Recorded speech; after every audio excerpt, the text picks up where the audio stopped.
Que la grâce et la paix soient de la part de Dieu, notre Père, et de Jésus, notre Seigneur. Amen.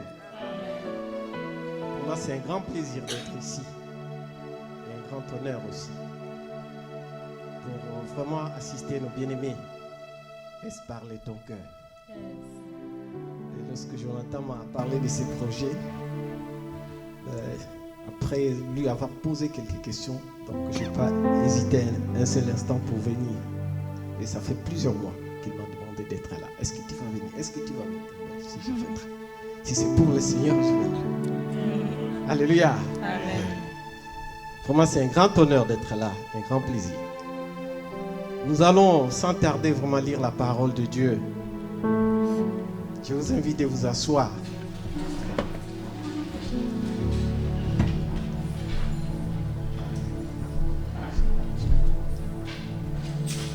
Nous allons lire dans l'évangile de Jean,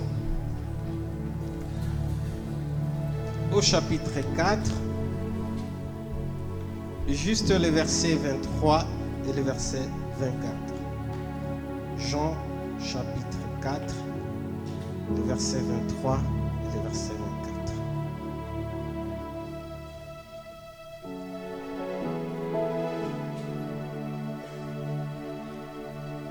Si nous avons trouvé, nous allons lire la parole de Dieu.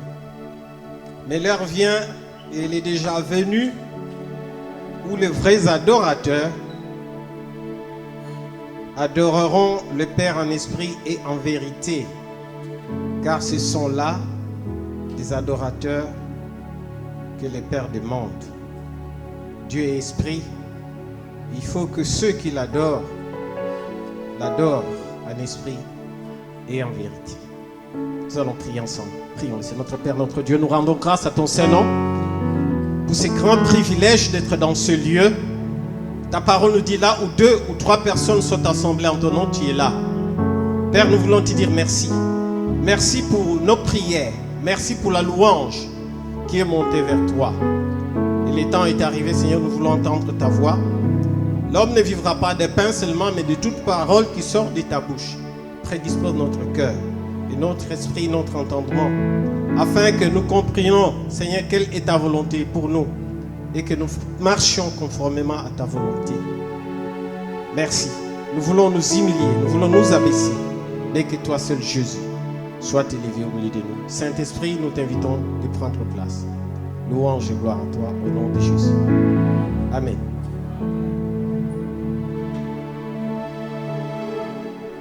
Laisse parler ton cœur. Laisse parler ton cœur. Le cœur est le siège de nos sentiments.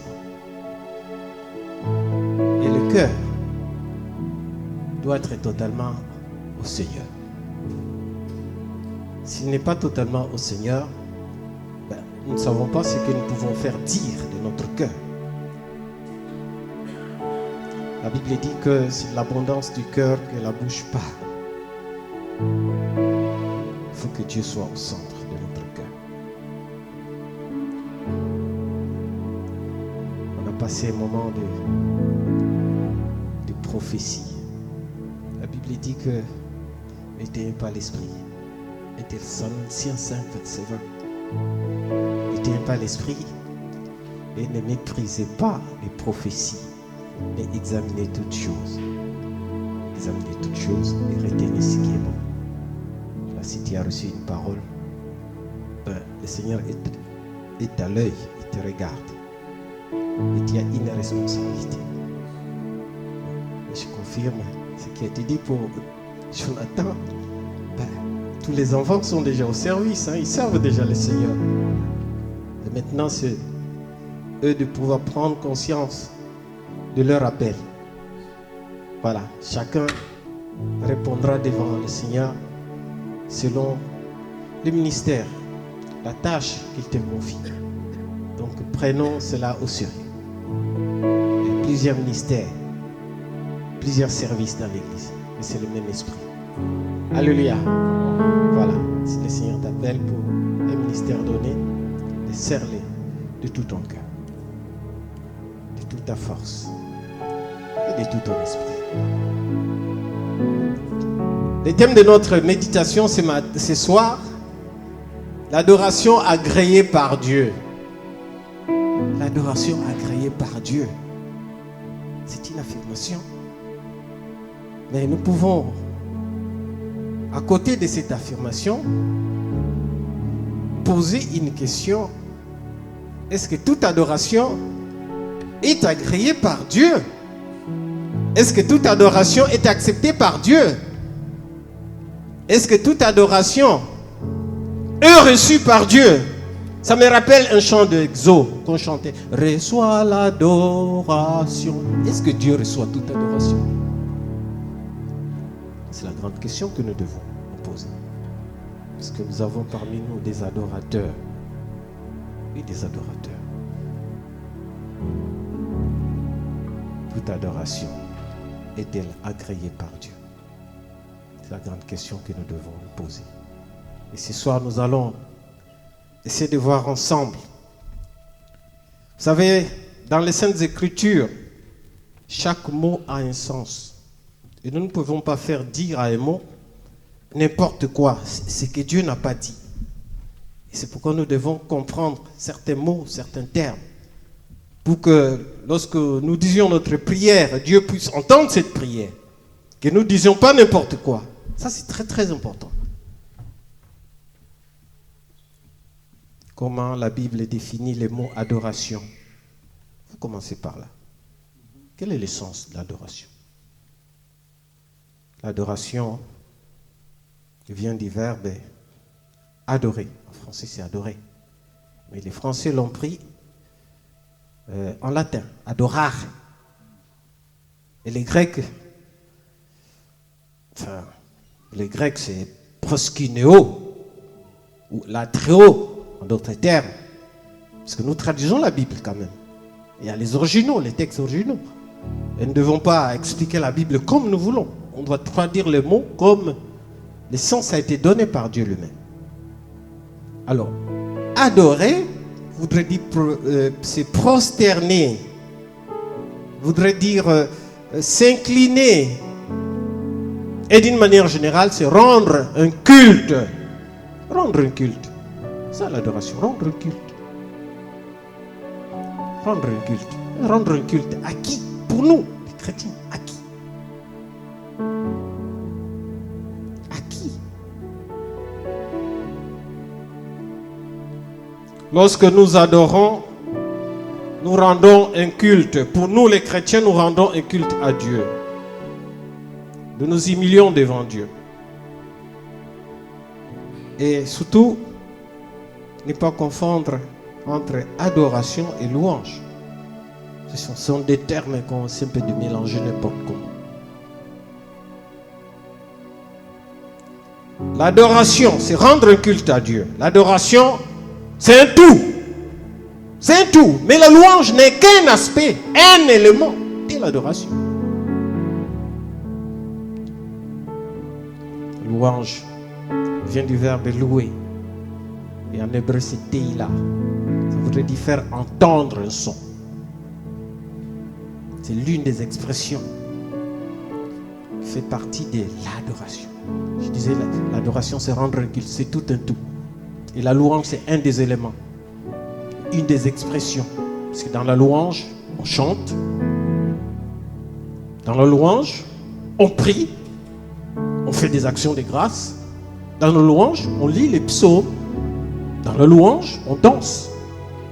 Dans la louange, on mime. On fait des gestes. Et dans la plupart des temps, parce que nous louons, nous chantons des cantiques, des chants. Et ces chants expriment la grandeur de Dieu. Nous disons ce qu'il est. Ce qu'il est pour nous. Ce qu'il a fait pour nous et ce qu'il fera demain. Nous les plaçons à sa place. Il occupe la première place. Et nous ne disons pas n'importe quoi lorsque nous louons Dieu. Louons Dieu dans l'adoration, dans le culte.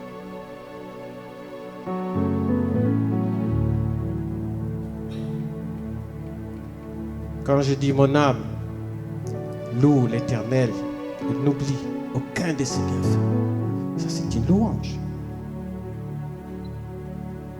Et les louanges, il y en a beaucoup dans les psaumes. Dans les psaumes. Les psaumes inspirés, bien sûr. Où nous exaltons la grandeur de Dieu. Nous l'élevons. Nous disons sa magnificence.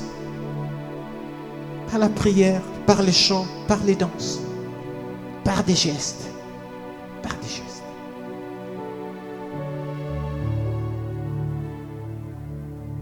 Alors, les titres adorateurs, si vraiment ça existe, ou les ministères d'adorateurs, cela n'est pas réservé seulement aux chantres, à ceux qui chantent. Oui. Non. Un adorateur, c'est tout homme, toute femme qui a donné sa vie au Seigneur. Né de nouveau. Alléluia. Et ne confondons pas les choses. Tous qui constituons le corps de Christ, nous sommes des adorateurs. Nous sommes des adorateurs. Parce qu'il y en a qui, oh non, moi je ne suis pas adorateur. Il y a que les chantres. Non, tous. Hommes et femmes, nés de nouveau, remplis du Saint-Esprit, sont des adorateurs. Et l'adoration est exclusivement dédiée à Dieu et à Dieu seul. À Dieu et à Dieu seul, pas quelqu'un d'autre. Et nous devons aussi faire attention d'utiliser le mot adorer, de l'associer à n'importe quoi ou à n'importe qui. C'est quand j'entends, j'adore ça. Non. C'est un sacrilège. Moi, mon professeur dans l'Ancien Testament m'avait dit, il ne faut jamais dire adorer. J'adore ma femme, j'adore. Non, c'est réservé à Dieu. L'adoration. Adorare. Alléluia. Réservé à Dieu. Tu peux utiliser d'autres termes. J'aime, oui, ou je kiffe. J'entends souvent je kiffe. Mais pas adorer. C'est réservé à Dieu et à Dieu seul. Oui. Vous savez, le diable a voulu usurper cet honneur. Lorsque Jésus sort du Jourdain après son baptême, alors le diable vient les tenter. Et dans le 3e épisode, il amène Jésus sur une montagne très élevée. Et il lui dit, voilà, regarde, toutes les gloires de la terre, du monde. Si tu m'adores, adorar, si tu m'adores, si tu te prosternes, si tu t'humilies devant moi, si tu t'abaisses, ben je te le donne. Vous connaissez la réponse de Jésus? Qu'est-ce que Jésus lui a répondu? Vous qui lisez les évangiles. Wow. Tout à fait. Exactement. Retire-toi, Satan. Car il est écrit. Oui, c'est écrit. Que tu adoreras le Seigneur ton Dieu. Et lui seul que tu serviras. Donc l'adoration ne revient qu'à Dieu et à Dieu seul. Alléluia.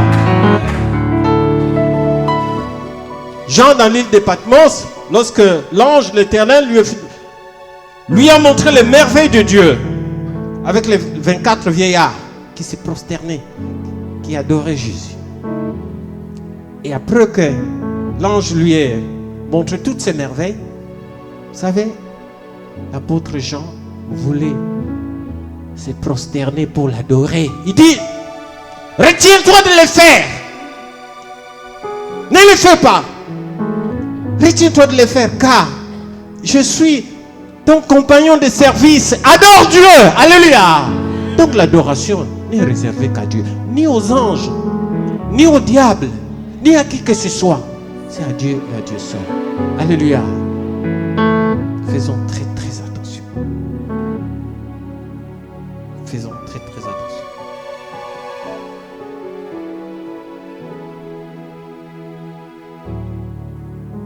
Dieu n'agrée pas toute adoration, encore moins toute louange. Moïse est parti chercher les tables de loi qui devraient conduire le peuple. il est monté là-bas à la montagne, Mont Sinaï. Le peuple s'impatientant parce qu'il est resté très longtemps. Il s'est dit, mais qu'est-ce qu'il est devenu? C'est Moïse qui nous a amenés jusqu'ici. Ça fait longtemps qu'il est parti. Qu'est-ce qu'il devient? Alors ils vont voir Aaron et demander à Aaron de leur fabriquer un Dieu qui devait marcher devant eux. Alors ils ont apporté de l'or, plein de choses, des chaînettes en or. Et ils ont fabriqué, après avoir fondu tous ces or, fabriqué un veau d'or. Ils ont fabriqué un veau d'or qui était devenu leur Dieu.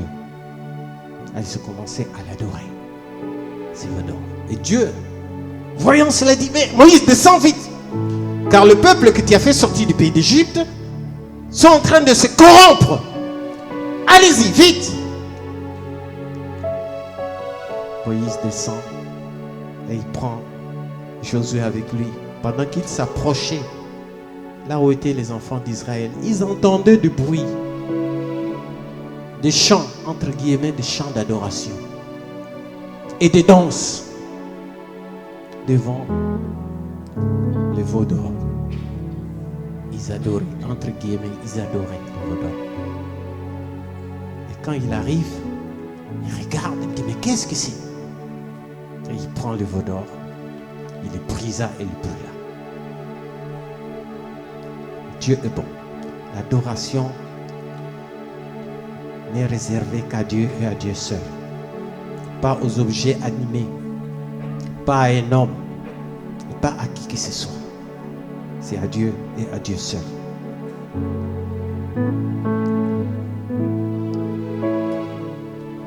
L'heure vient, et elle est déjà venue, où les vrais adorateurs adoreront Dieu en esprit et en vérité. L'heure vient, et cette heure-là, nous vivons cette heure-là. Je pense que j'ai choisi ce texte parce que la personne la mieux indiquée pour parler de l'adoration, c'est Jésus. C'est Jésus et Jésus seul. C'est pourquoi j'ai pris ce texte. C'est la conversation avec la Samaritaine. Jésus dit, ce n'est ni cette montagne, ni à Jérusalem que vous adorerez Dieu. Mais Dieu est esprit. Et ceux qui doivent l'adorer en esprit et en vérité. Et en vérité. Ce sont ces adorateurs-là que Dieu demande aujourd'hui et demain. Ceux qui adorent Dieu en esprit et en vérité. Mais qu'est-ce que ça voudrait dire? Adorer Dieu en esprit et en vérité. Rendre un culte à Dieu en esprit et en vérité. Qu'est-ce que ça veut dire? Nous devons savoir. Nous devons savoir cela. Pour comprendre si notre adoration, notre culte est agréé par Dieu, est accepté par Dieu. Sommes-nous des vrais adorateurs? Adorer en esprit et en vérité. Lorsqu'on a donné réellement sa vie au Seigneur, nous devons être complètement au Seigneur. Et à lui seul. Pas de mélange. Un pied dans le monde, un pied dans l'église. Pas de mélange. Pas de syncrétisme. C'est-à-dire que je suis chrétien, mais je consulte aussi le marabout, le diseur de la bonne aventure. Je suis chrétien, tout le matin, je regarde l'horoscope avant d'aller au travail. Je suis chrétien, j'invoque les esprits de mort. Je suis chrétien, je consulte des magiciens. Je suis chrétien, je suis dans la Rose-Croix, dans la maçonnerie. Un pied à l'église, un pied dans le monde. Ça, ce n'est pas adorer Dieu en esprit et en vérité. Dieu est esprit. Et ceux qui l'adorent doivent l'adorer en esprit et en... La question nous est posée. Je ne serai pas là. Sommes-nous des vrais adorateurs ou pas? Es-tu un vrai adorateur ou pas? Je voudrais demander un peu aux membres de LPTC de vous lever. Où vous êtes, levez-vous. Je sais où. Tous les membres LPTC. Je crois que les professions ont été données déjà ici. Mais je mets encore un point dessus. Vous êtes appelés à un grand ministère. Un grand ministère. Mais pour avancer avec le Seigneur, dites que LPTC livre quoi? Laisse ton cœur. Est-ce que tous avez-vous donné votre cœur à Jésus? Est-ce que êtes-vous de vrais adorateurs? Je pose d'abord la question à vous avant de la poser à l'Assemblée. D'abord à vous, parce que vous êtes appelés à un grand ministère. Alors que chacun donc s'examine. Si vous ne l'êtes pas encore, si vous n'avez pas encore donné réellement votre cœur à Jésus, donc c'est le bon. C'est le bon. Si l'Éternel ne bâtit la maison, ceux qui bâtissent en. Veuillez vous asseoir. Le Seigneur vous interpelle. Il veut que nous soyons de vrais adorateurs. Ne perdons pas notre temps en disant que nous sommes des adorateurs, alors qu'au fond, nous ne le sommes pas. Il faut que nous le soyons pour que ceux du dehors, ceux qui entendent notre témoignage ou la parole que nous leur annonçons de la part du Seigneur, cela puisse avoir de l'impact dans leur vie et qu'ils viennent au Seigneur. Nous allons vous accompagner. Nous allons vous accompagner sur tous les plans. Il y a une seule condition, que vous soyez de vrais adorateurs. Que vous craignez Dieu. Marchez dans la crainte et l'obéissance à la parole de Dieu. Ne dites pas, moi je suis jeune, j'ai encore mon temps, je voudrais m'amuser. Non, le Seigneur il appelle les jeunes. Alléluia. Il appelle les jeunes. Comme il avait appelé les jeunes Daniel et Timothée. Ils étaient jeunes aussi. Le Seigneur vous appelle. Mais donnez complètement votre vie au Seigneur. Soyez de vrais adorateurs. Soyez de vrais adorateurs. Et Dieu accomplira sa volonté. Il accomplira sa volonté. Ce qu'il a fait parmi nous, les serviteurs de Dieu, il la fera aussi pour vous. Il n'y a pas de raison. Mais donnez-vous totalement au Seigneur. Le Seigneur veut de vrais adorateurs, pas des pseudos, des faux adorateurs. Ça existe. Ça existe. Il y en a qui se contentent simplement de, je sais pas, de louer le Seigneur, de danser, de chanter, mais au fond, pas de vie transformée, pas de bons témoignages à la maison, pas de bons témoignages au travail. Lorsqu'on est entre les païens, on se comporte comme les païens. Non. Dieu voudrait que nous soyons des vrais adorateurs. Comme ça, lorsque nous l'invoquions, eh bien, il répondra. La Bible dit, invoque-moi et je te montrerai des choses cachées que tu n'es. Mais oui, pour que Dieu entende, il faut que nous ayons une communion réelle avec lui. Une communion réelle avec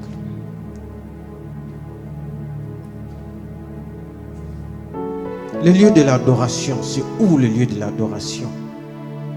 La Samaritaine disait que nous, nos parents, nos aïeux ont adoré Dieu sur cette montagne. Et vous vous dites que c'est à Jérusalem qu'il faut aller adorer Dieu. Le lieu de l'adoration. D'une manière générale, le culte, nous le passons dans nos locaux, dans des petites salles. Nous nous retrouvons n'importe où. Mais le lieu de l'adoration, c'est où? C'est où le lieu de l'adoration?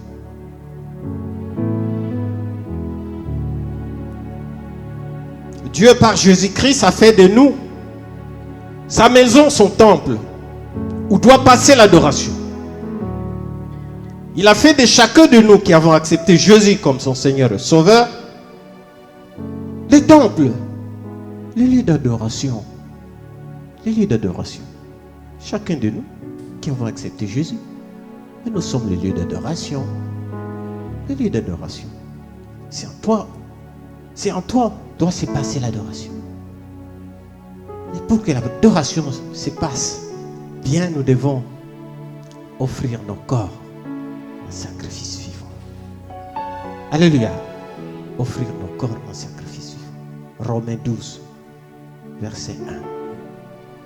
Je vous exhorte, frères, par les compassions de l'Éternel, d'offrir vos corps en sacrifice vivant. Ce qui sera pour vous un culte. Oui, culte, c'est l'adoration. Si c'est une adoration agréable devant Dieu, donc nous devons nous donner totalement au Seigneur. Marchons dans la sainteté au jour le jour. Mais oui, au jour le jour. Tu es le lieu d'adoration. Et tu ne fais pas n'importe quoi avec ton corps. Tu ne fais pas n'importe quoi avec ton corps. Parce que ton corps est le temple du Saint-Esprit. Et la maison de Dieu. Et le lieu d'adoration. Tu ne fais pas n'importe quoi.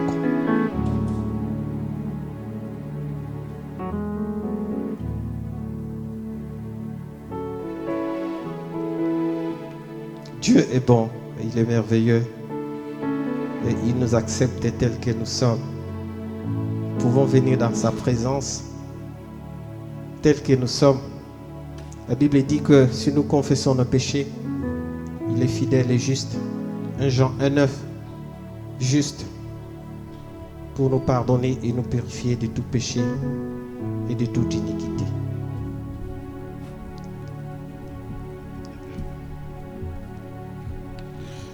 Dieu n'abandonne pas son peuple. Et il vient vers son peuple pour les consoler. Pour les consoler. Je disais plusieurs expressions de la louange. Je vais terminer par là. Il y a les chants, il y a les cantiques, il y a les danses, il y a les mimes, il y a la chorégraphie, il y a bien d'autres choses que nous faisons dans le culte. Je voudrais attirer l'attention surtout au niveau de la danse. Au niveau de la danse. Parce que nos églises parfois vraiment oublient que nous sommes dans un lieu sacré lorsque nous nous retrouvons. Il y a des danses qui sont profanes. Il y a des danses sacrées aussi. Faisons très très attention. David dansait avec force, c'est vrai, avec force lorsqu'il a vu l'arche de l'Éternel. Revenir. Mais nous ne devons pas danser n'importe comment. Dansons avec respect, parce que nous sommes devant le Dieu Tout-Puissant. Et pas devant n'importe qui. La rumba, ça peut passer encore parce que c'est tranquille, c'est calme. Mais les danses comme, entre guillemets, le ndombolo, où on fait exposer son corps, non, on est à l'église. Faisons très très attention. Non, parce que les pasteurs ne disent rien. Ils se laissent emporter par l'enthousiasme et tout ça. Non, c'est l'adoration. On est devant Dieu. Est-ce que nous nous rendons compte devant qui nous sommes? Contrôle-toi. Le Saint-Esprit est là. Il est là pour nous guider, mais nous devons nous contrôler aussi. On ne monte pas dans les airs, on est sur la terre. Alors, faisons très très attention. Oui, il faut faire un tri. Faire un tri dans les danses. Des danses pas n'importe comment. Même au niveau de nos chants que nous composons. Il faut que le contenu soit conforme à la doctrine. Ne chantons pas n'importe quoi. Faisons très très attention. Mais oui. Et soyons capables de corriger les chants si ce n'est pas conforme à la doctrine. Alléluia. Parce que nous voulons être des vrais arts. Alléluia. Amen. Nous allons prier ensemble.